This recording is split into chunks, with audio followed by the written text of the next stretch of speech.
शादी के पहले से ही विभा को कपड़े धोने का बड़ा शौक था। कभी नल के नीचे तो कभी तालाब के पास। अरे मेरी नीली वाली लुंगी नहीं दिख रही है। विभा की अम्मा, कहाँ रखी है लुंगी? अरे वो तो विभा ने परसों ही धोकर रखी थी आपकी अलमारी में, देखो वहीं होगी। वो ना मैंने आज धो दी, मुझे लगा कि गंदी हो गई होगी। अरे कैसे गंदी हो गई थी? उसे तो मैंने पहना भी नहीं। हे भगवान, इस लड़की के कपड़े धोने की आदत से परेशान हो गया हूँ मैं।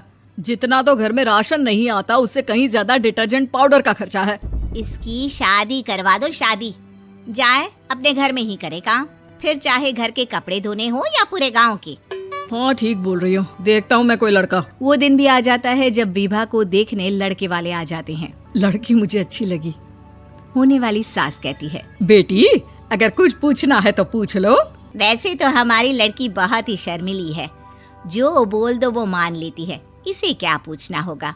अरे कैसी बात कर रही हो माँ, मुझे इन लोगों के घर रहना है, सवाल तो कई है। हाँ हाँ बेटा, पूछ लो ना, क्या पूछना है। आप लोगों के घर कपड़े कौन धोता है? सास का मुंह बन जाता है। देखो, अगर तुम ये कहना चाहती हो कि तुम्हें कपड़े धोने नहीं आते तो सुन लो, कपड़े मैं ही धोती हूँ, लेकिन तुम्हारे आ जाने के बाद मैं रुमाल तक नहीं धोऊंगी। अरे चुप रहना भाग्यवान, बहू बेचारी घर आई नहीं, उसे डराना शुरू कर दिया। वो क्या है ना बिटिया, अभी तक तो ये कल्लू की माँ ही धोती थी, लेकिन अब तुम्हारे पापा तो दहेज में वॉशिंग मशीन देंगे ही।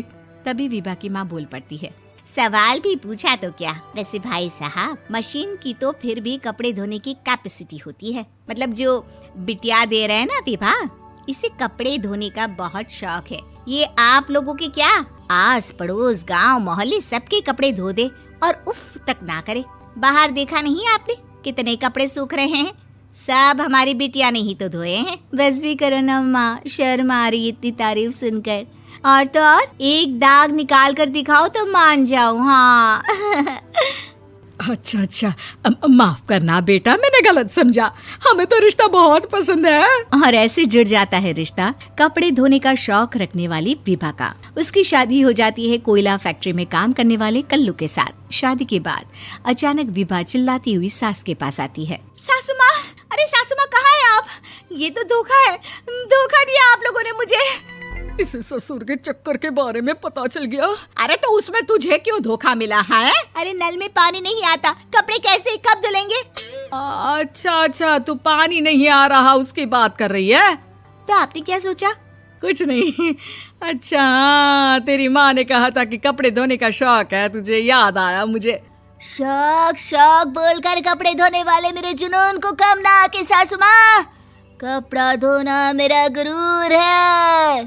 तभी पति भी वहाँ आ जाता है। अभी मैंने इसे सनी देओल की फिल्म दिखाई है, उसी के डायलॉग मार रही है माँ। अच्छा सुन, साफ बता रही हूँ, पानी सुबह 4 से 6 और शाम को 10 से 12 आता है, समझी? विभा टाइमिंग सुनकर हैरान हो जाती है। ये क्या भूतों का मोहल्ला है? सुबह 4 बजे उठकर कौन कपड़े धोता है? 4 बजे टंकी में पानी जाता है, फिर सारा दिन धोना ना, किसने मना किया?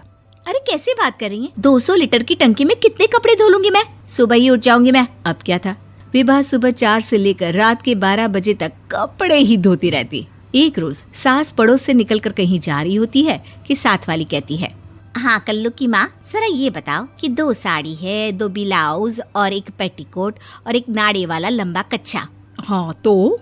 अरे तो क्या, कितना लोगी धुलाई ये बताओ। धोबन दिख रहे हैं हम क्या? हमारे पति सरकारी नौकरी से अभी रिटायर हुए हैं और बेटा सुपरवाइजर है कोयला फैक्ट्री में। धोबन समझ रखा है हमें। हाय रे कल्लू की अम्मा, माफ कर दो, वो तो मोहल्ले में यही सब बता रहे थे कि तुमने बहू को कपड़ा धुलवाने के काम में लगा दिया है। सास को पड़ोसन की बात सुनकर गुस्सा आ जाता है। वो घर पहुंचती है जहां घर के बाहर ही इतने सारे कपड़े सूख रहे होते हैं जितने कि किसी धोबन के घर पर। अरे ओ कल्लू की दुल्हन, बाहर निकल। माँ जी यहीं आ जाओ, बाथरूम में चादर धो रहे हैं हम। अरे अभी हम धोते हैं, तुमको बाहर निकलो। ये आस पड़ोस वाले बोल रहे हैं कि हम बहू से कपड़े धुलवा कर उसे कपड़ा धोने वाली बना दिए हैं। अरे छोड़ो ना माँ जी, किन लोगों की बातों में आती हो? आस पास के लोगों का तो काम ही होता है कि वो किसी तरह सास बहू को लड़ा दे। बहू सारे घर के कपड़े धोती है, ये क्या कम है? बोलिए। सास को भी लग जाता है कि वो बहू का ये सनकीपन नहीं छुड़वा सकती, इससे अच्छा है कि खुद ही चुप हो जाए। एक रोज सास और बहू मंदिर जाते हैं, जहाँ सास की साड़ी वहाँ खड़ी भीख मांगने वाली से मिलती है। माँ जी क्या बात है, आपकी साड़ी उस भिखारन से कितनी मिल रही है ना? हाँ हाँ, देखो तो दोनों की साड़ी मिल रही है। क्या बात है कल्लू की अम्मा, तुम खुद को तो अफसर की बीवी बताती हो और ऐसी सिंपल सी प्लेन साड़ी पहनकर घूमती हो। सिंपल और प्लेन नहीं है ये साड़ी। तो क्या सोने के धागे से फूल बने हैं? कुछ भी सासू माँ, कुछ भी। हाँ, बने थे इस साड़ी में सोने के धागे से फूल। मेरे पति लेकर आए थे मद्रास से स्पेशली मेरे लिए 10,000 की। ताहे भाई साहब इस भिखारन के लिए भी सेम टू सेम साड़ी लेकर आए होंगे 10,000 की।